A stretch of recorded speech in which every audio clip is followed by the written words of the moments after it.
அடையாறு கடலில் கலக்கும் முகத்துவாரம் பகுதியில் முதலமைச்சர் மு.க.ஸ்டாலின் இன்று காலை மீண்டும் ஆய்வு மேற்கொண்டார். அடையாறு ஆற்றின் முகத்துவாரத்தில் உள்ள மண் படுகைகளை தூர்வாரி அகலப்படுத்தும் பணிகள் செப்டம்பர் மாதம் முதல் நடைபெற்று வருகின்றன.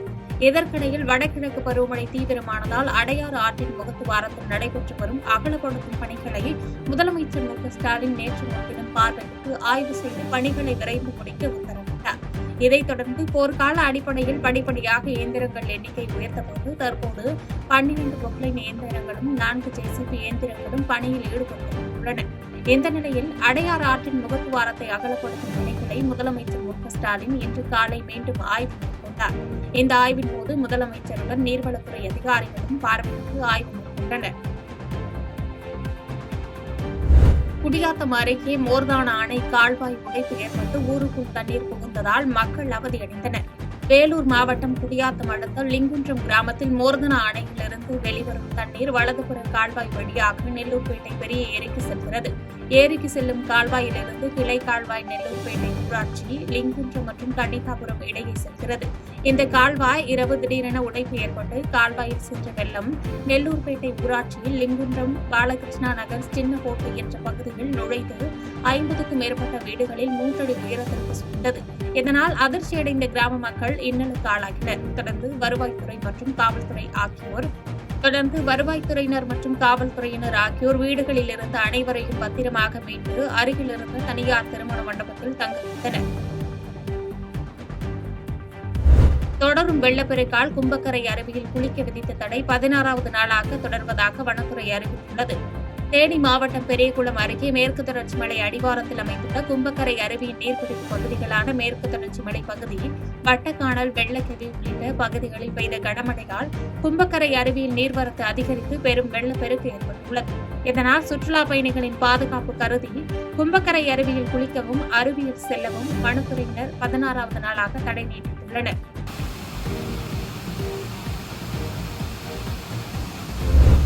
அரிக்கொம்பன் புல்லட் ராஜாவை தொடர்ந்து ராதாகிருஷ்ணன் என்ற காட்டு யானையையும் கோதையார் வனப்பகுதியில் வனத்துறையினர் விடுவித்தனர். நீலகிரி மாவட்டம் கூடலூர் ஓவேலி பேரூராட்சி பகுதியில் 12 பேரை தாக்கிக் கொன்ற ராதாகிருஷ்ணன் என்ற ஆண் காட்டு யானையை கடந்த மாதம் 23ஆம் தேதி வனத்துறையினர் மயக்க ஊசி செலுத்தி முடித்தனர். தொடர்ந்து முதுமலைக்கு கொண்டு சென்று மரக்கூண்டில் அடைத்த நிலையில் காலர் ஐடி பொறுத்துக் கொண்டு மீண்டும் அடர் வனப்பகுதியில் விடப்படும் என்று வனத்துறையினர் தெரிவித்திருந்தனர். அதன்படி நேற்று இரவு வனத்துறையினர் ராதாகிருஷ்ணன் என்ற காட்டு யானையை குறுக்கி யானைகள் உதவியுடன் ராட்சத லாரியில் ஏற்றி சாலை மார்க்கமாக மாஞ்சோலை வழியாக கோதையாறு அடர் வனப்பகுதியில் கொண்டு சென்றுவிட்டனர்.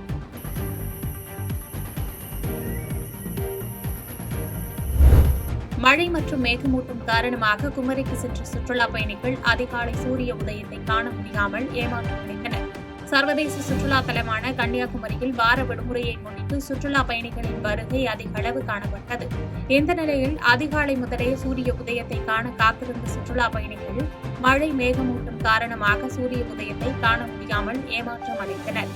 இருப்பினும் சுற்றுலா பயணிகள் கன்னியாகுமரி பகவதி அம்மன் கோவில், காந்தி மண்டபம் மற்றும் பூம்புகார் கப்பல் போக்குவரத்து கழகம் சார்பில் இயக்கப்படும் படகு சவாரியை மேற்கொண்டு கடல் நடுவே அமைந்துள்ள திருவள்ளுவர் சிலை மற்றும் விவேகானந்தர் மண்டபம் ஆகியவற்றை இணைக்கும் கண்ணாடி நடைபாலம் ஆகியவற்றை கண்டுகளித்தனர்.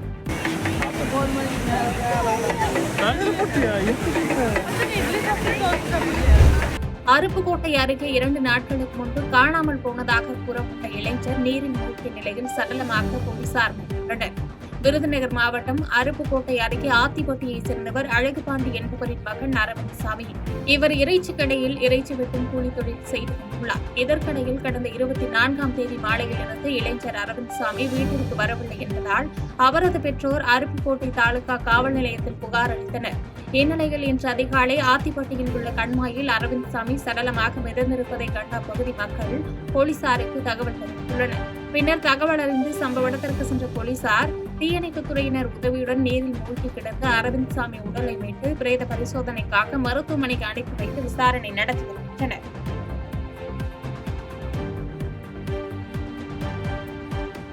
செய்திகளை உடனுக்குடன் தெரிந்து கொள்ள கீழ்கண்ட கேபிள் மற்றும் டிடிஎச் நெட்வொர்க்குகளில் எம்நாடு செய்தி தொலைக்காட்சியை காணுங்கள்.